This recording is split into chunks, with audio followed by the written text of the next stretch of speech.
Hello दोस्तों, नमस्कार। रौनक IBS treatment yoga में आपका स्वागत है। दोस्तों, अगर आपको आईबीएस है और आप बहुत परेशान हो चुके हैं और कोई इलाज नहीं मिल रहा, चाहे आपने एलोपैथी, आयुर्वेदिक या होम्योपैथिक किसी भी डॉक्टर से इलाज करवा लिया, बहुत सारी दवाइयाँ करा ली, लेकिन कोई रिजल्ट नहीं मिला, तो आपके लिए गुड न्यूज़ है। दोस्तों, मैं आशीष आज आपको बताऊंगा कि आप अपने आईबीएस को कैसे ठीक करेंगे, क्योंकि मुझे भी आईबीएस था और मैं आज बिल्कुल ठीक हूँ, 100% क्योर हूँ। तो मैं आपको बताऊंगा कि आप अपने आईबीएस को कैसे ठीक करेंगे। दोस्तों, आपको एक मैं कहानी बताता हूँ। एक लड़का था, उसकी उम्र 20 साल थी। उसकी लाइफ बिल्कुल अच्छी ही चल रही थी कि अचानक उसके पेट में कुछ प्रॉब्लम होनी शुरू हो गई, जैसे कि गैस बनना, पेट में दर्द। और जब वो डॉक्टर के पास चेकअप वगैरह करवाया तो उसे पता लगा कि उसे आईबीएस हो गया है। अब धीरे धीरे वो डॉक्टरों के पास चक्कर लगाते लगाते थक गया, लेकिन उसको कोई रिजल्ट नहीं मिल रहा था। वो आईबीएस से इतना परेशान हो गया कि उसने सोचा कि यार, अब मैं ठीक नहीं हो सकता, अब मेरी वापस से ज़िंदगी नहीं मिल सकती मुझे। और वो सुसाइड तक का सोचने लगा था। लेकिन उसी दिन, कुछ दिन उसने एक वीडियो देखी, उसमें एटॉमिक हैबिट के बारे में एक बुक है, उसकी समरी बताई जा रही थी यूट्यूब पे ही। उसमें बताया जा रहा था कि अगर हम अपने आप को डेली 1% भी चेंज करें तो आने वाले साल के अंदर हम बहुत बड़ा बदलाव ले आ सकते हैं। यानी साल में 365 दिन होते हैं। तो उसने रोज़ अपने आप को 1% चेंज करना शुरू किया और धीरे धीरे रोज़ करते करते सिर्फ छः महीने के अंदर उसका आईबीएस ठीक हो गया। वह और कोई नहीं दोस्तों, मैं ही हूँ। जी हाँ। तो शुरू करते हैं। अगर हम अपने आप को आईबीएस से लड़ने के लिए तैयार करते हैं और रोज़ 1% भी चेंज करते हैं ना, तो हम इसे हरा देंगे। तो आज मैं बताऊंगा कि आपको करना क्या है। आपको खाना खाने के बाद एक आसन करना है। वज्र आसन का नाम तो आपने सुना ही होगा। इस आसन में बैठ के एक अनुलोम विलोम क्रिया, प्राणायाम कुछ भी कहते हैं, वो आपको करना है। दोस्तों, होता क्या है कि आईबीएस में एक तो हमारा डाइजेशन कमज़ोर हो जाता है, और दूसरी बात, हमारे दिमाग पे इतना स्ट्रेस चढ़ जाता है, हम इतना तनाव ले लेते हैं कि बहुत परेशान हो जाते हैं। तो ये आसन एक तो हमारे पाचन को मजबूत करेगा, और दूसरी बात हमारे स्ट्रेस को कम करेगा, डिप्रेशन को कम करेगा। तो चलिए शुरू करते हैं कि हमें करना कैसे है। तो मेरे साथ बने रहिए, मैं आपको बताता हूँ कि करना कैसे है। तो सबसे पहले आपको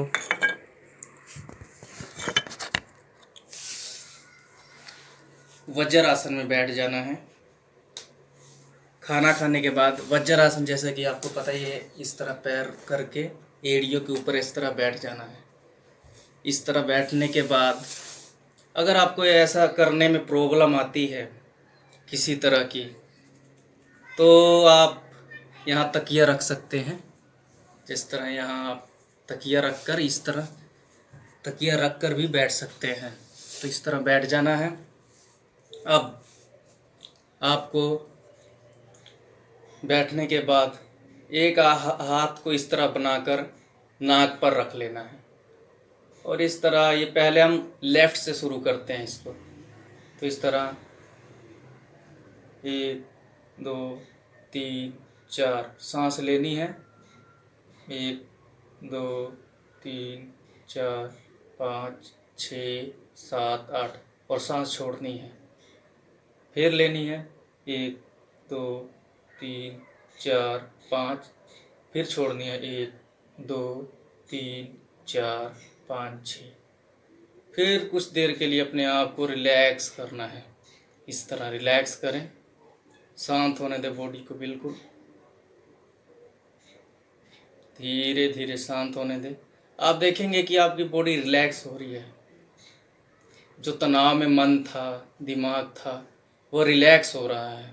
तो रिलैक्स होने दें। फिर से करेंगे।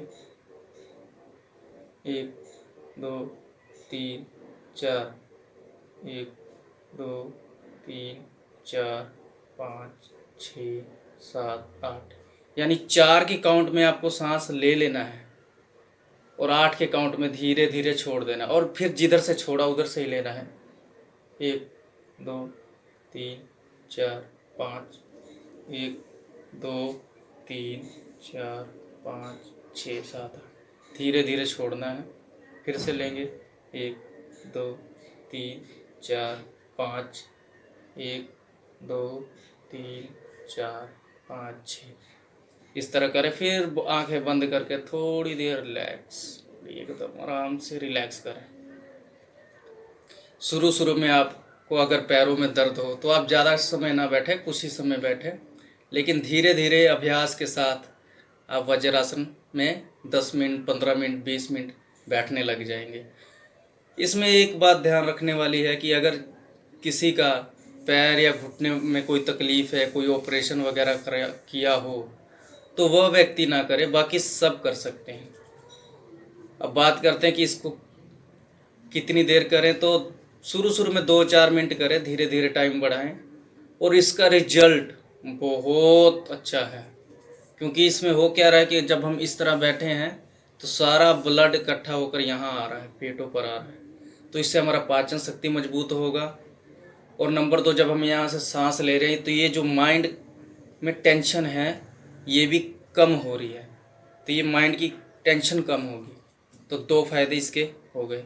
अब जब आपने 5 मिनट 10 मिनट बैठ लिया तो इसको धीरे धीरे बहुत प्यार से पैरों को खोलना है। इस तरह खोल दीजिए, धीरे धीरे इस तरह बिल्कुल खोल देना है। अब इसको ऐसे करके ये पिंडलियों को दबाना है, ज़्यादा नहीं, 2-3 मिनट तक इसे दबाएं। क्योंकि होता क्या है कि जब हमारे पेट में प्रॉब्लम होती है ना, तो यहाँ की चीज़ें हमारी सख्त हो गई होती हैं, यहाँ की ये पिंडलियाँ, क्योंकि नाभि भी खिंची होती है कई बार, IBS में कुछ भी हुआ होता है तो ये तनाव में आ जाती हैं। तो इसको ऐसे दबाना है, दबाएंगे आपको बहुत रिलीफ मिलेगा। फिर इसी तरह दूसरे पैर को दबाना है, इस तरह दबाते रहें।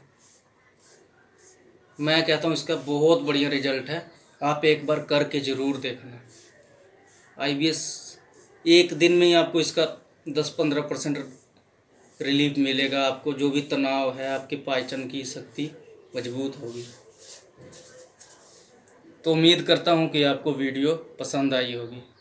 IBS से तो जुड़ी बहुत सारी बातें होती हैं दोस्तों, लेकिन अगर आप सोचे कि एक दिन में ही बड़ा चेंज ला दे तो नहीं।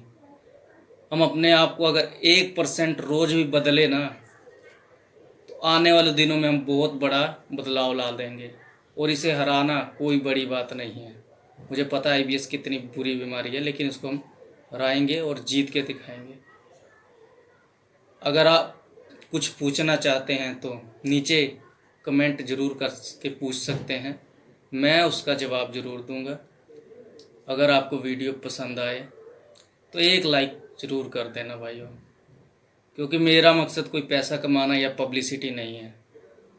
मैं चाहता हूं कि मेरे जैसे और भी जो व्यक्ति IBS से परेशान हैं, भाई बहन कोई भी, वो भी इससे ठीक हो और अपनी ज़िंदगी वापस पाएँ, जैसे मैंने अपनी ज़िंदगी को वापस पाया है। और उन सबको दिखा दें जो हंसते हैं कि वो तो बीमार रहता है, वो कभी ठीक नहीं होगा, क्योंकि इस बीमारी में ना व्यक्ति बहुत बोलते हैं। तो धन्यवाद, मिलते हैं नई हमारी वीडियो में जो आएगी कुछ ही दिनों में। धन्यवाद।